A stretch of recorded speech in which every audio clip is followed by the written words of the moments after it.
नमस्कार दोस्तों, मोनिका की दुनिया में आप सभी का तहे दिल से स्वागत है।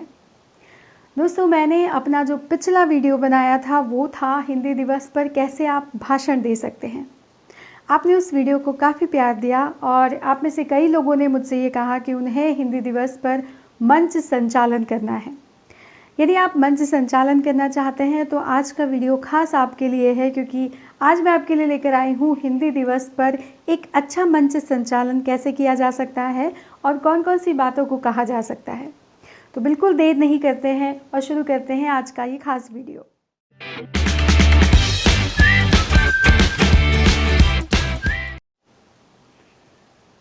आदरणीय अतिथिगण, सम्मानीय अध्यापकगण एवं उपस्थित मंच, जैसा कि आप सभी जानते हैं कि आज हम सब यहाँ पर हिंदी दिवस मनाने के लिए एकत्रित हुए हैं। मैं आप सभी को हिंदी दिवस की ढेर सारी शुभकामनाएं देती हूँ, बधाई देती हूँ। हिंदी ये केवल एक भाषा नहीं है, बल्कि हमारी संवेदना है। हिंदी हम सिर्फ बोलते नहीं हैं, बल्कि हम इससे अपनी भावनाओं को व्यक्त करते हैं। हिंदी हमारी पहचान है, हमारे देश की पहचान है। भारतेंदु हरिश्चंद्र कहते हैं कि निज भाषा उन्नति आहे, सब उन्नति को मूल, बिन निज भाषा ज्ञान के मिटे नहीं को शूल। अर्थात जिस देश की भाषा का विकास नहीं होता, उस देश का भी विकास नहीं हो पाता। यदि हमें अपना विकास करना है तो हमें अपनी भाषा का विकास करना ही होगा, अपनी हिंदी को आगे बढ़ाना ही होगा। मैं आज इस कार्यक्रम की शुरुआत करते हुए सबसे पहले दीप प्रज्वलन के लिए हमारे आज के अतिथियों से निवेदन करूंगी कि वो आए और दीप प्रज्वलित करें। क्या अंधकार से डरना अब, आओ सूरज बन जाते हैं, धरती अंबर के तमसारे जिससे डरकर छट जाते हैं। एक नूर बहे रूहानी सा, रोशन यह आलम हो जाए, आओ अब हम सब मिलकर के एक झिलमिल दीप जलाते हैं। आओ हम सब मिलकर के एक झिलमिल दीप जलाते हैं। दीप प्रज्वलन के बाद मैं सरस्वती वंदना के लिए हमारे ही महाविद्यालय की छात्राओं से अनुरोध करूंगी कि वो आएँ और सरस्वती वंदना प्रस्तुत करें और आज के इस हिंदी दिवस के कार्यक्रम का शुभारंभ करें। साथियों, हिंदी हमारे रग रग में शामिल है, हमारे कण कण में शामिल है। हिंदी हमारा उन्माद है, हमारा उल्लास है। हमारा हर दुख, हर सुख, हर खुशी हिंदी से ही परिलक्षित होती है। हिंदी हमारे लिए सिर्फ एक भाषा नहीं, बल्कि हिंदी को हम माँ कहते हैं। सबसे पहली प्रस्तुति आज जो आपके सामने आ रही है वो हिंदी को माँ के रूप में आपके सामने पेश करने जा रही है। तो तालियों से स्वागत कीजिए हमारे आज की शाम की पहली प्रस्तुति। वाह, क्या खूब कहा आपने, अप्रतिम, अनुपम, अद्वितीय। दोस्तों, ऐसे सज्जन है वंदनीय, निज भाषा का जो सम्मान करे, हिंदी कहकर, हिंदी लिखकर, हिंदीमय हिंदुस्तान करें। आइए हम भी इसकी शुरुआत करते हैं। हिंदी में कहते हैं, हिंदी में लिखते हैं और इस पूरे हिंदुस्तान को हिंदीमय हिंदुस्तान करते हैं। कुछ यही संदेश लेकर आ रही हैं हमारी आज की शाम की अगली प्रस्तुति। उनका उत्साहवर्धन कीजिए तालियों के साथ। बिल्कुल ठीक कहा आपने, हमें अपनी हिंदी को ऊंचा उठाने के लिए किसी विदेशी भाषा का अपमान करने की कतई आवश्यकता नहीं। हमें यदि अपनी हिंदी को समृद्ध बनाना है तो उसे बोलने वाले लोगों को समृद्ध बनाना होगा। अपने आप हमारी हिंदी ऊंचा उठेगी, समृद्ध होगी।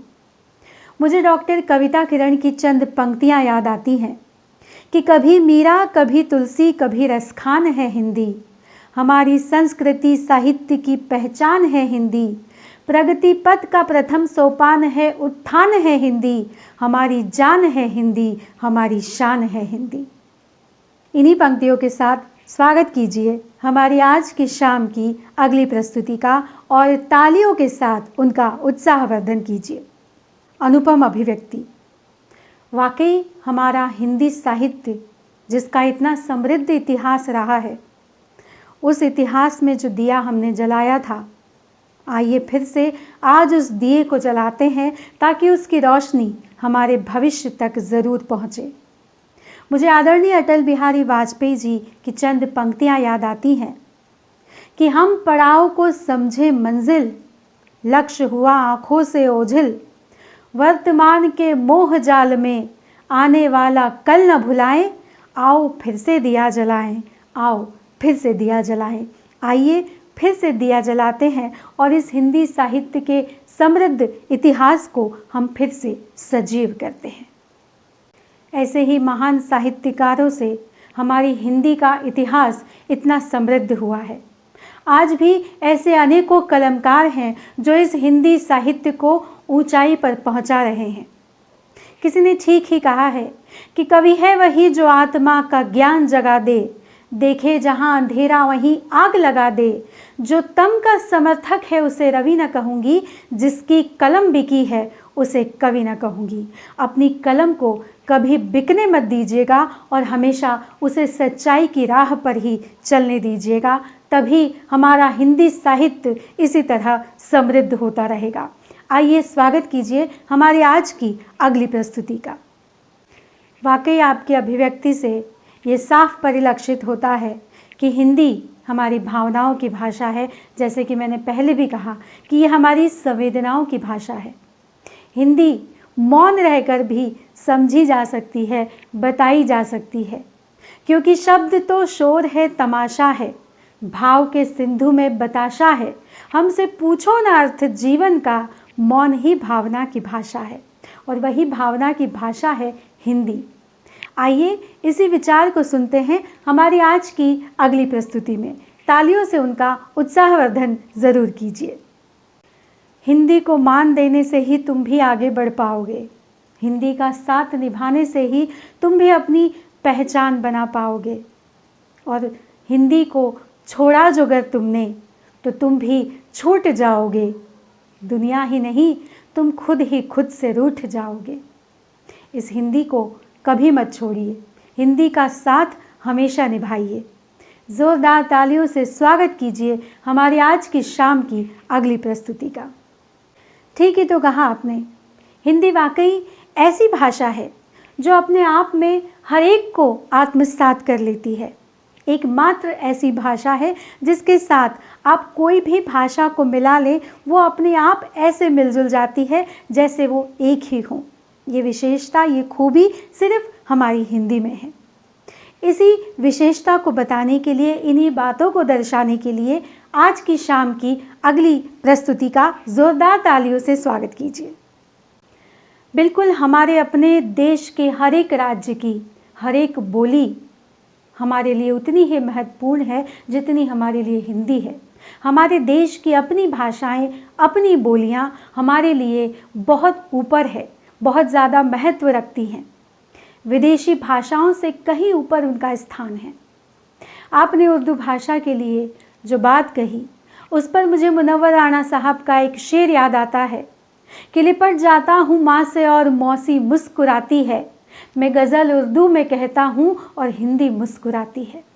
हिंदी एक ऐसी भाषा है जो सारे शब्दों को अपने आप में आत्मसात कर लेती है, चाहे वो संस्कृत हो, चाहे उर्दू हो, और चाहे हम आजकल जो अंग्रेजी के ही शब्दों का इस्तेमाल करते हैं वो भी क्यों न हो। हिंदी सबको अपने आंचल में समेट लेती है। वाकई हिंदी ही है जो हमारे मन के ताले खोल सकती है, हमारी आत्मा और ज्ञान का पथ बोल सकती है। स्वागत कीजिए हमारी आज की अंतिम प्रस्तुति का और जोरदार तालियों से उनका उत्साहवर्धन कीजिए।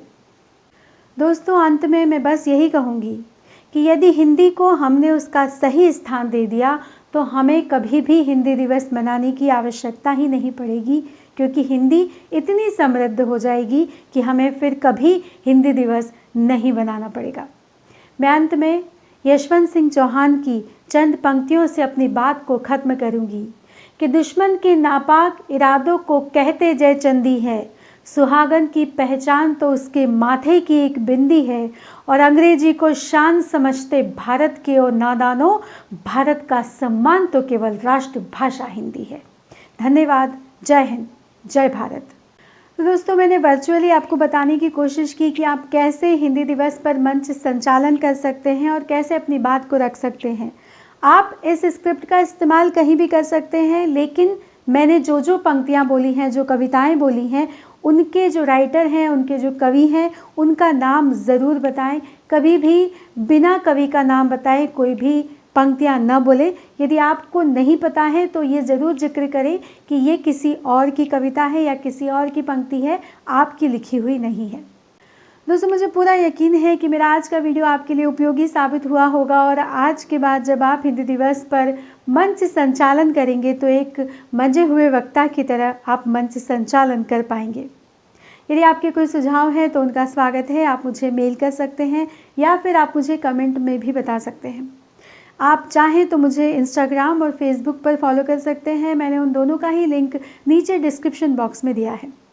यदि आज आप मेरे चैनल पर पहली बार आए हैं तो प्लीज़ मेरे चैनल को सब्सक्राइब कर दीजिएगा, क्योंकि मैं पब्लिक स्पीकिंग से जुड़े विषयों पर वीडियो बनाती हूँ। यदि आप पब्लिक स्पीकर बनना चाहते हैं या आप में से कोई है जो पब्लिक स्पीकर बनना चाहता है, जिन्हें आप जानते हैं, तो उन तक मेरी वीडियो को ज़रूर पहुँचाइएगा। हो सकता है उनकी थोड़ी मदद हो जाए।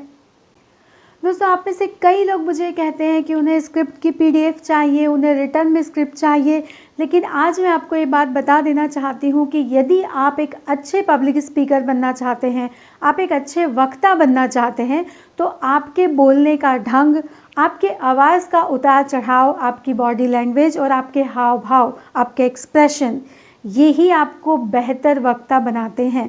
इनका ही सबसे ज़्यादा रोल होता है एक अच्छे वक्ता बनने के लिए। आप स्क्रिप्ट को दूसरे दर्जे पर रखिए। ठीक है, आपको यदि स्क्रिप्ट चाहिए तो आप मेरे वीडियो से ही स्क्रिप्ट को ले लीजिए, लेकिन आपका अच्छा बोलना, आपका सफल वक्ता बनना, आपके जो बोलने का अंदाज़ है, जो स्टाइल है, जो आवाज़ का उतार चढ़ाव है, उस पर निर्भर करता है, ना कि स्क्रिप्ट पर। तो दोस्तों, आज का वीडियो बस यहीं तक। अगले किसी नए वीडियो में अगले किसी नए विषय के साथ आपसे बहुत जल्द फिर मुलाकात होगी। तब तक आप अपना और अपनों का ख्याल रखिए। धन्यवाद। जय हिंद, जय भारत।